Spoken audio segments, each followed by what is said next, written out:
Umevuka Tanzania, mnachukua mama wa kwanza Afrika kuwa rais, the first lady.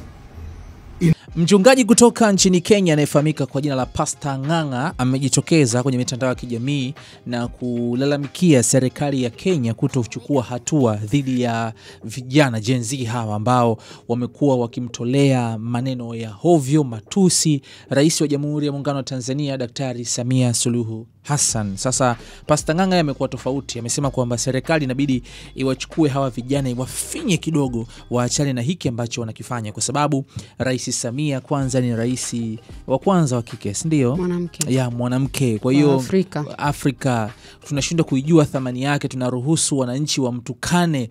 Kuna maneno ya kuchagua kumwambia mtu yeyote, unajua lakini unajue kiwalisia ukiangalia kwenye social media wa Kenya wamekuwa kitumia maneno makali sana.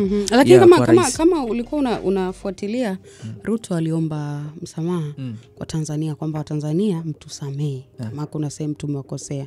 Though Pastor Ng'ang'a anachokitamani ni kuona hawa watu ambao sijui wanaweka mbwa, kwamba wabunge wakiwa wanaongea Tanzania wanaweka mbwa ndio kwamba wanaongea, wafinye kidogo miaka hata 2 wakae jela. Unajua Pastor Ng'ang'a ni moja kati ya wachungaji ambao wamekuwa kienda viral sana kutokana na vitu mbalimbali. Hata mahubiri yake yamekuwa makavu sana. Yani ni mtu wa straight, yani black and white. Amekuwa kizungumzia mfano issue nzima za sadaka kanisani.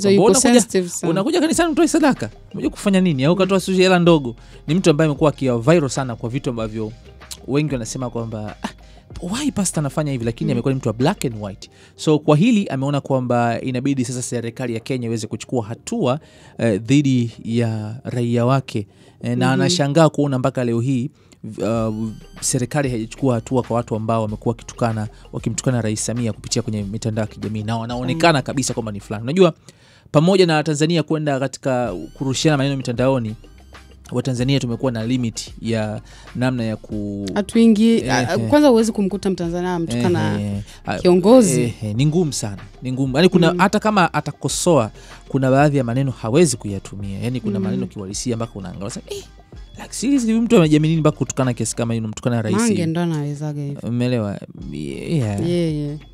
Lakini Kenya sasa ni hata mtu ambaye ajue atakula nini usiku hana tukana. Rais alikuwa anahutubia mtaani hivi wanamrushia kiatu. Serious? Demokrasia nasema. Sasa hiyo ni Kenya. Sasa ile, lakini nilichokipenda kwa Kenya, kuna baadhi yao wanawaambia kabisa, nyinyi mnajua Tanzania nyinyi. Upuuzi fanyeni hapa tu. Msije mkajaribu mkaenda kule. Kuna watu wanaitwa FFU. Kuna watu wanaitwa usalama. Wanakupiga huko wanakuomba. Wanakuambia bora ukutana kitu kingine chochote. Tunakuomba uingie kwenye gari. Sasa Wakenya, kuna baadhi ya Wakenya wanawaambia jamani, ishieni kwenu, Tanzania sio kwenu. Msianze kuleta mambo yenu mlioyazoea Kenya, mnapeleka Tanzania, haiko sawa. Acheni hayo mambo. Lakini pia kama mtu ufahamu, issue nzima raise baada ya wale wanaharakati kutokea nchini Kenya walipotaka kuja Tanzania kusikiliza kesi ya mwenyekiti wa Chadema Tundu Lissu, na wakazuiwa, wengine wakakamatwa. Lakini kwa taarifa mfano kama ya Boniface yule haikujulikana mpaka sasa. Yeye anasema kwamba amekamatwa na watu askari kutoka Tanzania na akarudishwa kwao, na anasema kwamba alipigwa, atazungumza vitu vingi. Sasa haikuwa assured kama ni kweli alikamatwa na polisi wa Tanzania. Hakuna ushahidi wote mpaka sasa hivi, wala tuseme kwamba yani uwepo wa ushahidi wa hivyo. Lakini pia kwa yule mwanaharakati mwingine, yeye alikamatwa na ni kweli amesema kwamba na serikali pia ilimkamata na alizuiliwa kuingia Tanzania. So yule kweli, lakini kwa Boniface iko tofauti. So vurugu ilianzia pale, kurushana maneno mtandaoni, na mpaka imefika katika stage hiyo, watu wanatukanana mitandaoni hivi na hivi na hivi. Japokuwa so Wakenya wote wapo sambamba kutusi. Kukosoa haina shida, ila wapo. Kumbuka sisi tunachokiona ni cha kwenye mitandao. Si kuna mitaa Kenya watu wanaendelea na shughuli zao. Watu ambao ni kwenye social networks huku na wenyewe sio wote pia ndo wanaleta hayo mabala. Lakini pia naweza nikasema kwamba sisi wa Tanzania, unakumbuka jinsi kati Kenya ilipitia changamoto ile ya maandamano. Kuna namna ambavyo sisi tulikuwa tuna report. Tulikuwa na report. Na tena ilikuwa updated kweli. Lakini haikuwa the way ambavyo wao walijaribu kutreat. Sisi unajua tulikuwa Unajua tofauti ikoje? Sisi tulikuwa tuna ripoti, wao wanatoa opinions zao. Yaani wao wanatoa mawazo yao kwamba hii ifanyike hivi na hivi. Sisi tulikuwa tuna ripoti kinachotokea. Kiufupi wanasema tusiingiliane. Kwa mujibu tusiingiliane. Wa Kenya ndio wanasema viongozi wetu wamezungumza hivyo kwamba tusiingiliane. Yaani tusiingiliane kwenye baadhi ya vitu ambavyo vinahusu masuala ya nchi. Mfano kama kuzuia kuingia kwa yule mwanaharakati kuingia nchini. Serikali na haki, japokuwa kuna umoja wa Afrika Mashariki wao wanakuwa na utaratibu wao. Hata kama utaratibu wao, umoja wa Afrika Mashariki upo, lakini haifanyi kwamba serikali iache kukuzuia wewe usiingie kama ni mtu ambaye wanaona hautokuwa sawa for the sake of the security ya nchi husika. Sawa, hiyo ipo. Hata Marekani ukitakwenda unaomba visa. Sehemu zote kuna utaratibu. Umeelewa? Lakini serikali ikikuona wewe haufai kuingia kwenye nchi yetu, wana haki ya za msingi kabisa kwamba wewe uweze kuingia kwetu. So Pastor Ng'ang'a alikuwa na kazi hapo ambapo baadhi ya watu wamekuwa wakizungumza kwamba hiki kinachoendelea Kenya, kuzungumza kuhusu Tanzania.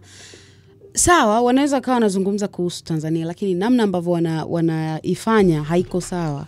Kumtukana rais, mara wanatumia AI, mara wamehack account ya Twitter ya polisi, wanapost vitu ambavyo ile hajasema kama ni wa Kenya. Sio wa Kenya. Sasa haijajulikana. Lakini ilikuja baada ya zile mishemishe zote. So hivi vote vinavyoendelea, sijui video za AI, wa Kenya wanaongea kabisa. So weird. Unaweza kumsikiliza hapa, ukamtazama hapa Pastor Ng'ang'a akifunguka zaidi kuhusiana na issue hii nzima ya baadhi ya wananchi wa Kenya wakiwa wanamtukana rais wa Jamhuri ya Muungano wa Tanzania, Daktari Rais Samia Suluhu Hassan. Bye bye. Umevuka Tanzania, mnachukua mama wa kwanza Afrika kuwa rais, the first lady in Africa to become a president. Alafu mnamuweka kwa jeneza. Jana nimeona hizi vyombo sijui namna gani wameweka ati umbwa inaongea, wabunge wa Tanzania wakiongea ati ni umbwa inabweka wakafanya hivyo. Serikali ya Kenya simuamuke jamani. Simuamuke, mjaribu kuzima hii kitu. Simuamuke. Waheshimiwa, simuamuke. DCI si ushike watu 4-5 ukogagoge magoti upeleke wa kamiti wakae mwaka 2. Hawa wengine wataogopa. Umevuka Tanzania, mnachukua mama wa kwanza Afrika kuwa rais, the first lady in Africa to become a president. Alafu mnamuweka kwa jeneza. Jana nimeona hizi vyombo sijui namna gani wameweka ati umbwa inaongea, wabunge wa Tanzania wakiongea ati ni umbwa inabweka wakafanya hivyo. Serikali ya Kenya simuamuke jamani. Simuamuke, mjaribu kuzima hii kitu. Simuamuke. Waheshimiwa, simuamuke. DCI si ushike watu 4-5 ukogagoge magoti upeleke